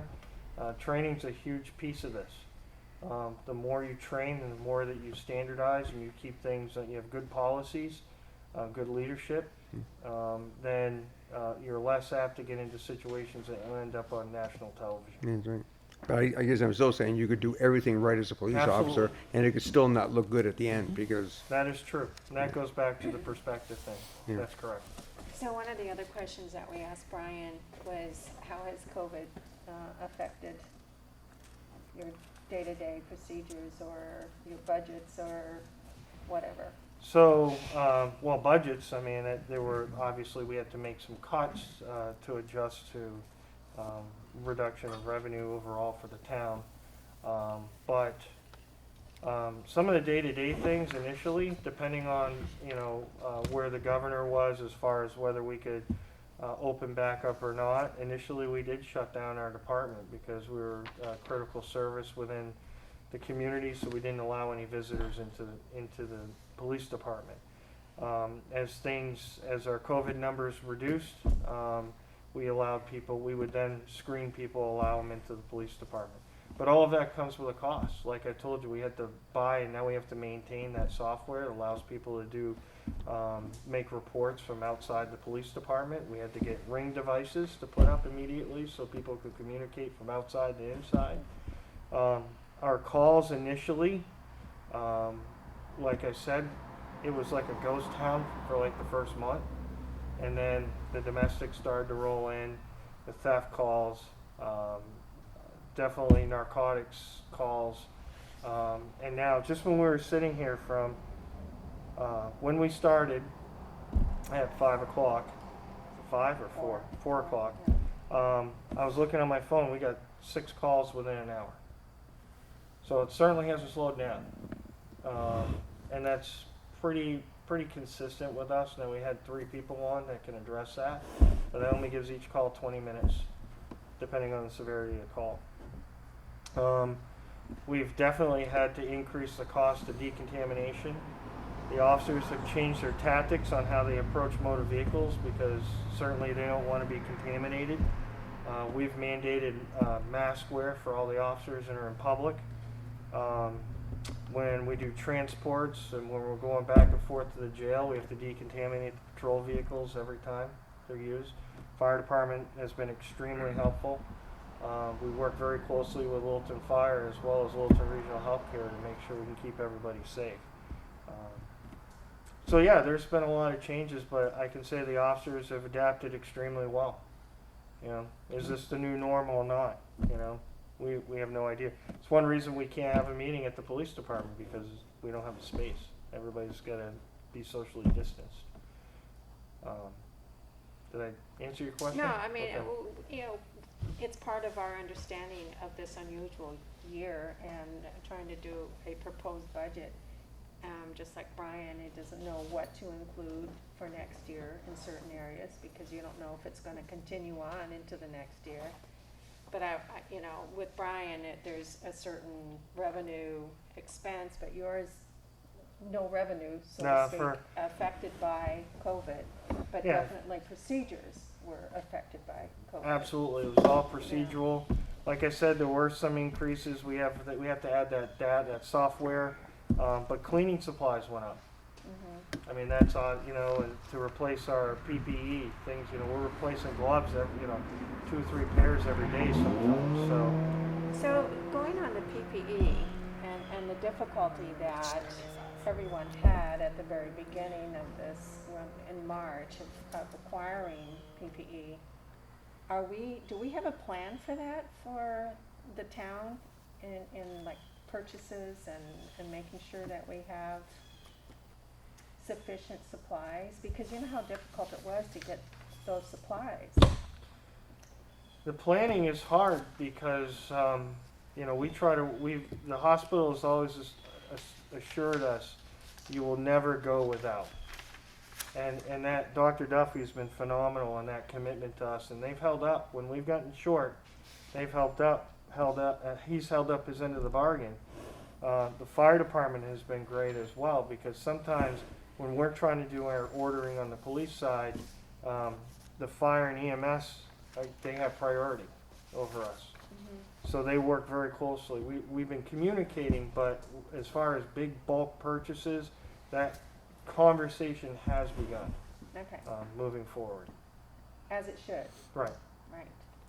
Just to make sure everyone is safe. Yeah. Any other questions? I can't see.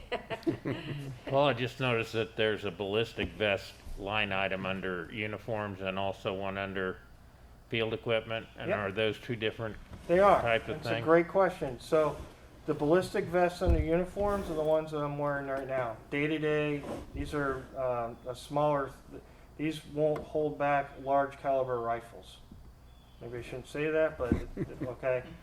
So the ones in the field equipment purchase are level 4.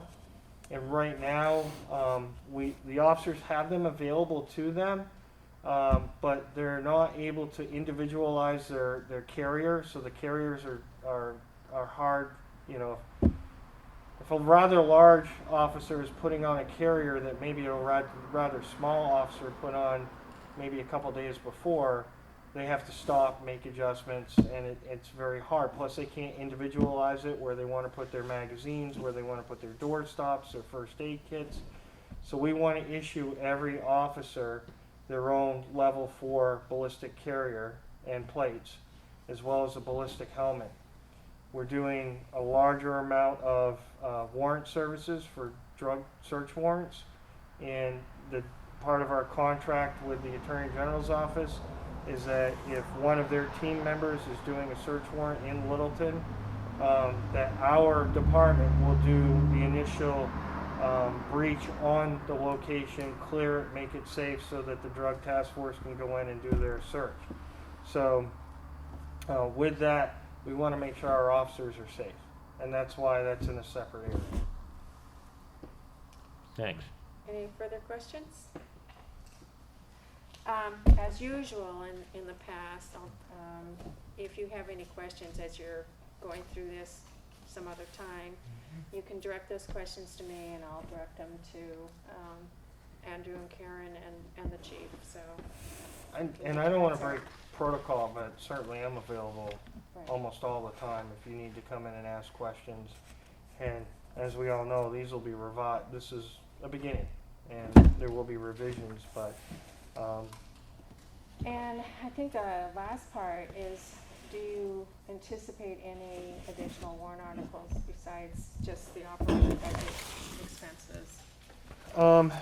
So, gotta think where I put them in here. I provided initially something to the town manager, just a quick, so you brought up the capital reserve approach to keeping to prevent spikes. Also, so if you've noticed, and this really doesn't have a financial impact. Do you want the ones that, so what we were trying to do is change, is this correct, from a special reserve fund to a meter fund? Yes. Revolving, okay, Yes. so we want to change So we don't have to have, under the new DRA rules, the parking meter fund in the warrant every year. This year, I think we're due this year, we're last. Yes. you were the We're last gonna be changing it to a parking meter revolving fund.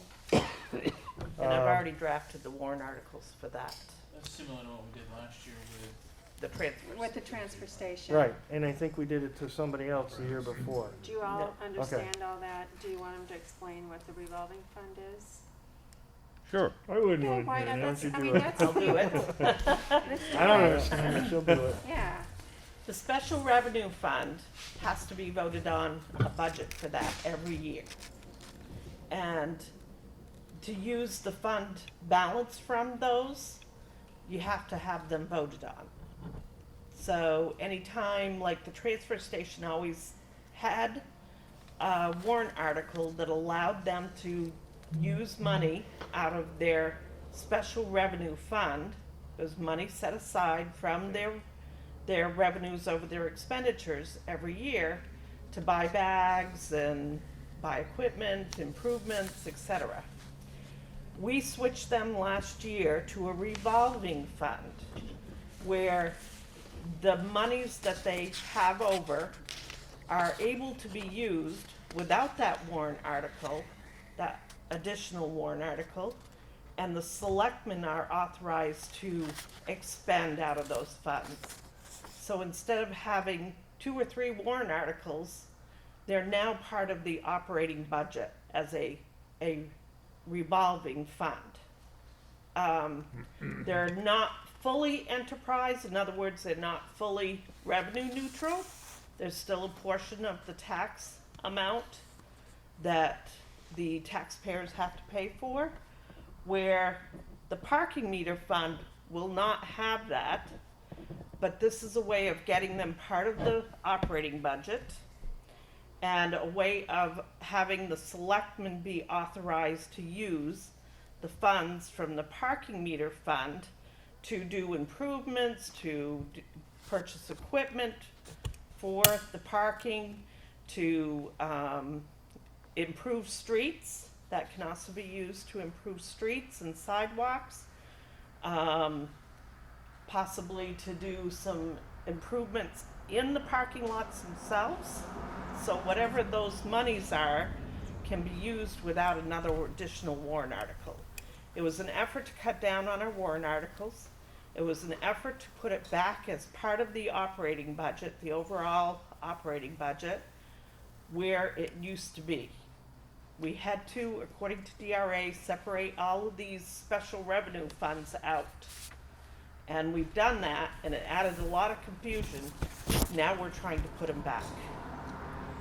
so, if, with the, how it's set up currently, if we had revenues in that, that was just a special reserve account. It did not go into the unreserved fund balance, correct?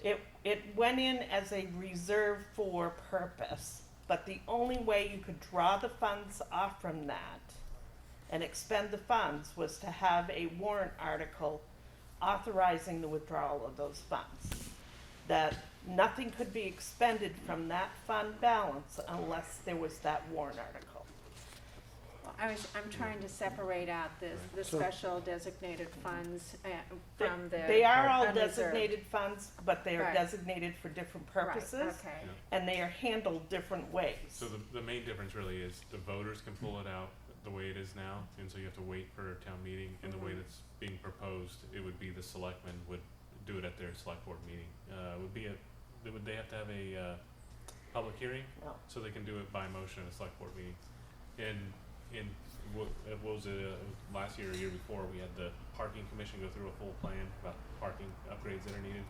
There's a lot of things that have to be done in there, and this would enable the select board, as we move forward with the different planning phases and permitting and, engineering, to tap into little pieces of it. Or if there's a grant that comes up, then we need to assure that there's a match to try to get funds. Andrew, when you say little pieces, is there a limitation on how much you can tap into that? Well, what, you can't take more than that's in there. I mean, we. Well, okay. So That's for that's example- one limitation, because So there's, for example, yeah, Can I- right can I now help we with have this? 20 grand, I think, in there. if that, yeah, there's only around, there's not a lot, because our revenue, our fee structure and our fine structure really hasn't increased since I've been here, started here in 1992, that much. So that 20,000 is about your area that you can work with, because there is an operating expense. So back in 1947 or 49, there was a warrant article establishing the meter use and the fund. And it says that you can only use it to maintain the meters, streets, parking, improve yeah, parking, so streets, very, very sidewalks, specific. and enforcement.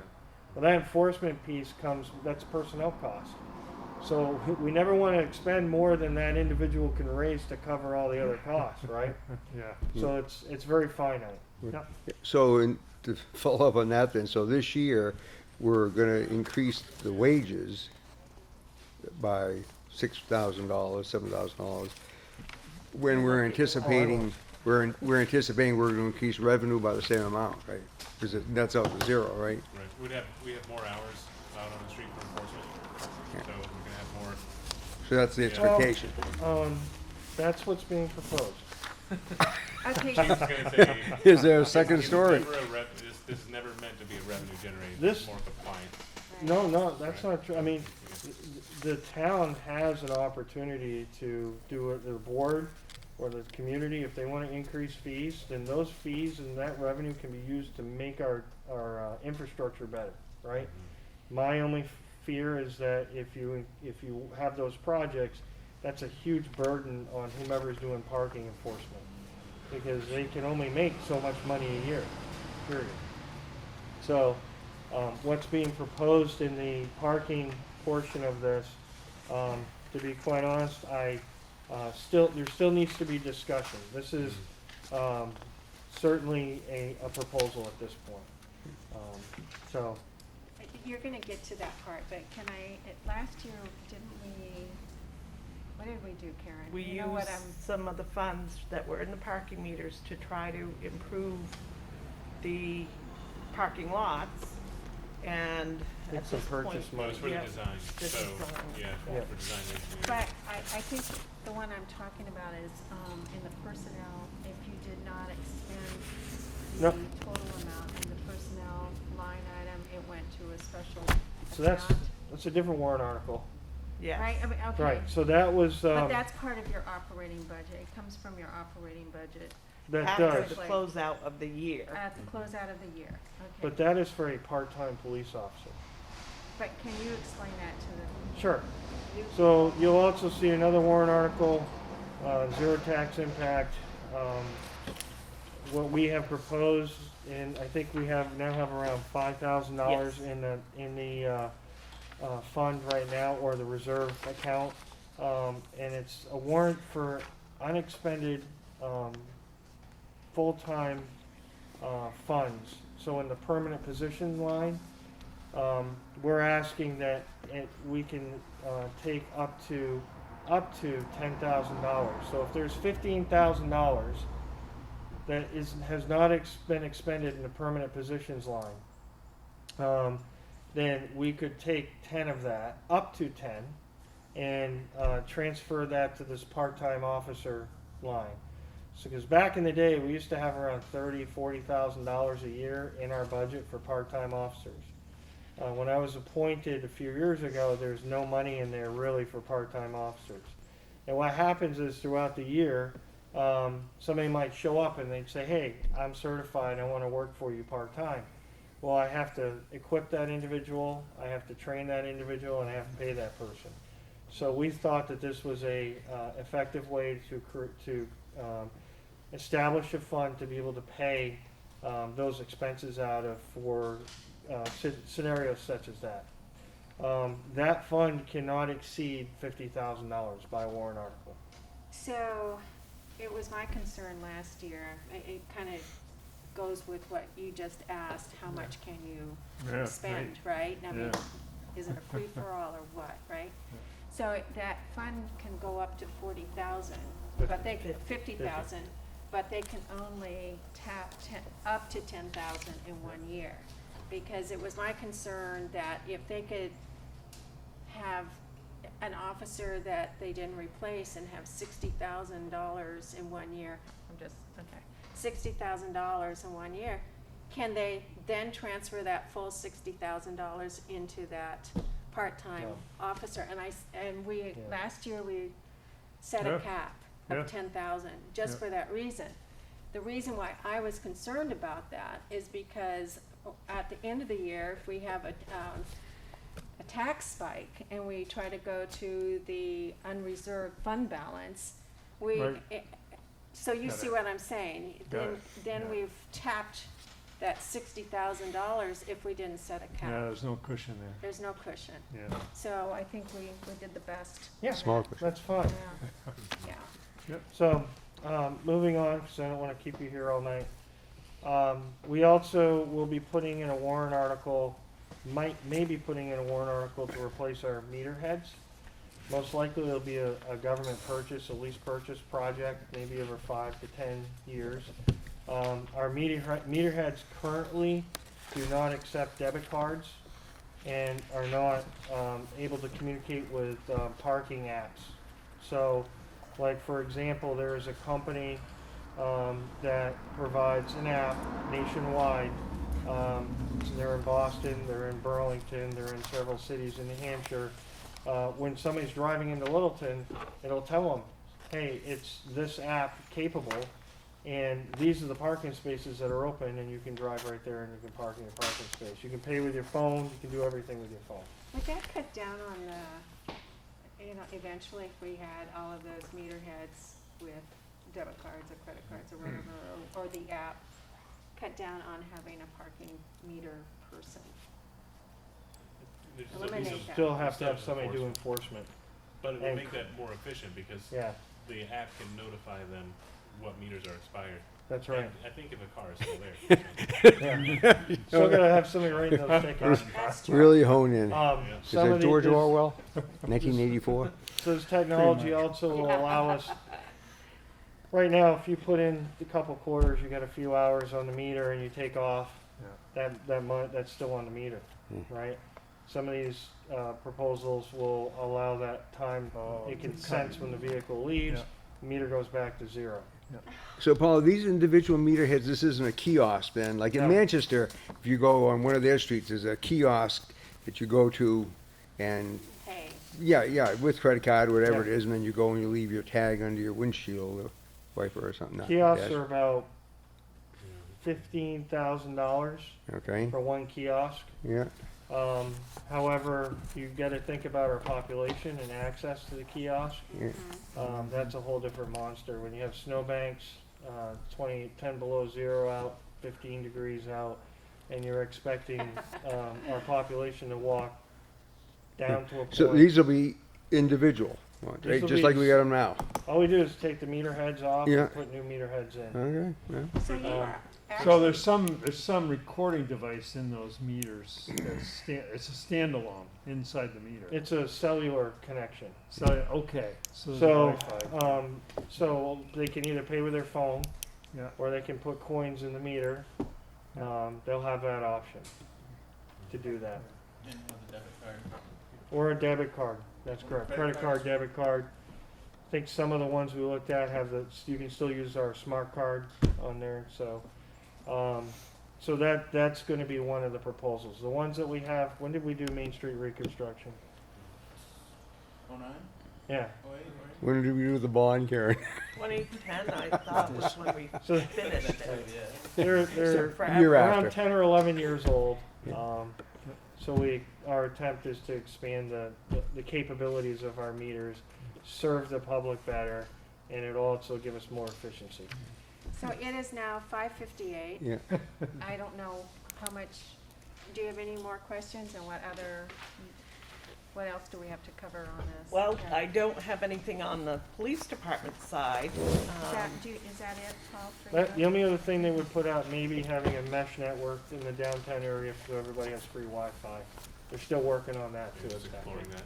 On this budget, there is special detail on parking Yes. meters. Yes, But that's correct. They're both a wash, I mean, there's. Yeah, so parking meters are revenue neutral, we can only expend what we take in. And special details the same way. The officer, if you have $10,000 in the line, that's utilized for officers that are doing traffic control. We bill the construction company that wants us there with the blue lights on doing traffic control, so you get that money back into that same line. The internet thing, that's something being done through the police department, Absolutely. as opposed to, They contact us, and we're the ones that keep the hours and the whole 9 yards, so, yeah, we monitor that. maybe, No, I'm- the- You're talking about the mesh network? yeah, Oh, no, that's something that, that we'll be doing together. We were initially exploring it to see if it was a way to communicate with all the meter heads. Meterheads. Okay. And then also we were looking at, in the parking lot design, there's some nefarious things that might happen back there. And so we were looking at camera systems yeah. and just Okay. seeing if they would be, able to be accessed by the mesh network. And then as an added benefit, if it's out there, maybe we have a public side where visitors come and they can get some Wi-Fi if they need it. Okay. There's Maybe- also benefit to business owners with the mesh network. We can't use it with, the meter heads because of security issues with your debit card. I found out Cell has the same issue. They make us sign Well, Similar we can thing. talk off. Yeah. But the mesh network, also, like you said, security, so it's a property loss vandalism prevention tool for people in our parking lots and in our highly visible areas.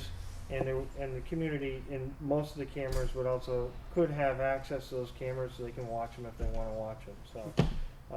yeah, And they'd that's, probably be set up like chamber with. yeah, it's a great tool to use, if they know somebody's looking, they're less apt to commit a crime. Keeps honest people honest. Right. Yeah. Keeps honest people honest, yeah. Okay. Well, thank you, Chief. Thank you. If you do have any questions, make sure you ask. And the SEA total of what the increase effect has in the budget, I will email that to you. I had it done. I had some problems with my computer today. I wasn't able to print it off. Additionally, we have some handouts from today's interesting meeting that took all day long, just about. The budget finance workshop, will be handing out some. I tried printing them, they wouldn't let me print them, so I've got to figure that problem out. But I did do the insurance review you wanted, and I can hand these out. These don't give specifics of who has what. Right. It does not include the employee share off the, you can pass those around. Pass those down. Do you need one? I do, but I want everybody else to have one Oh, I first. think there's plenty. I think there. there's plenty too. Yeah, for Shannon. So this just gives you an overview that we have 16 single, what I call SOS plans that have the higher deductibles. It gives you the amount per month that those plans cost, the total monthly cost, and then an annual cost for them. Tells you 11 two-person SOS plans. There is a $2,000 deductible on those plans. What the monthly cost is, again, that's calculated out. And 11 family SOS plans. Those have a $3,000 deductible, and that gives you the cost of those calculated out. We currently have 2 buyout plans. One in police department and one in the office. So And would that have been, those buyouts, I'm always trying to tally up how much that saved us. Were they single? they would have had to Two-person? be at least a 2-person plan Okay, because they have to be insured elsewhere. okay. So if they're insured elsewhere, they would have had a 2-person plan. A single person can't be insured because Okay. the way that it's written, they cannot be insured under federal insurance. They can't be subsidized under federal insurance. So these individuals have either a spouse or a partner that's working somewhere that's covering them under insurance. So I, that probably saved us around 35,000? Well, figure a two-person plan per year would be, I'm gonna say about $15,000. So if we're paying 2,500 or 3,000, it saves It saves substantial. considerable amount. And then in a family plan, you're looking at probably about 20,000, and you're paying 3. A big savings, big savings. Then we have some individuals on HMOs. These are the low deductible plan. They pay a bigger share of the premium, which I will have those sheets worked out once I get the insurance rates. So single plan on an HMO only has a $250 deductible. A two-person plan has a $500 deductible, and a family plan has a $750 deductible. The employee does pay a larger share. I think the administration office is going to, I think they're paying 17.5% of the premium. I'll have that information broke out eventually on this. So that's 53 plans monthly that we're paying for. We have 2 plans that are not included in this because we have a mechanic we have not hired yet. We have fire chief we have not hired yet. So we have, and my plan, I can tell you, is included in this, but we don't know who will be taking my place It's a and what they'll placeholder. be taking for a plan. Placeholder, so to speak. Yeah. At this point, yeah. So, So, all Um, right.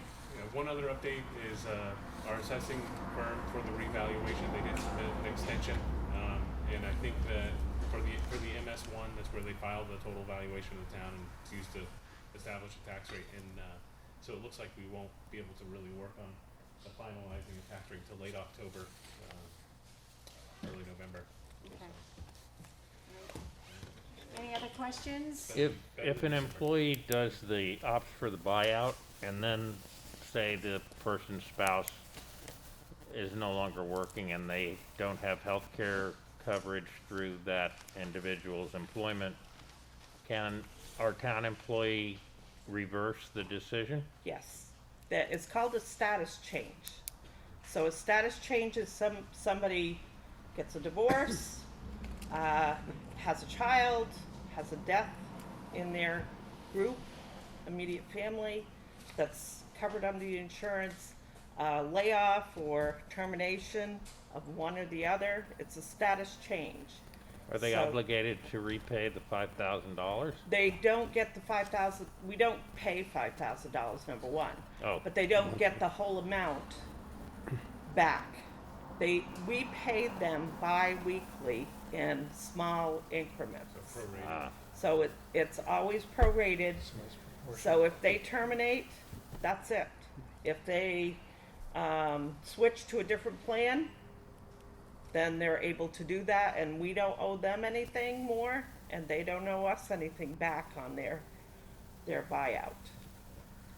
So we did that so that if things happened, we didn't have to worry about making adjustments. It's also easier to keep track of on a Yes. payroll basis. Payroll basis is great. They're required to pay their income taxes on it. It is not a benefit that New Hampshire retirement system requires any payment on. So there's no additional added cost from the retirement system on that. So the only question I have here, I'm sorry, Go ahead. I know I'm delaying things now. How do we sweeten the pot to get more people to do this? Have to increase the amount. We've been doing that I'm over, yeah. so over- glad you're on my wavelength here. So we've been doing that over a period of, like, I think Karen's been working on it forever, but since I've been here for 5 years, every year, whenever there's a new plan or a better plan, Yeah. we bring that on board. Sometimes what we've done, like you'll see, for example, the admin staff's at about 17%. They may have been at 20% before, and we dropped it to 15 to encourage moving to that Yeah, other plan. right. And so all of those have been in flux. Same thing with the collective bargaining unit agreements.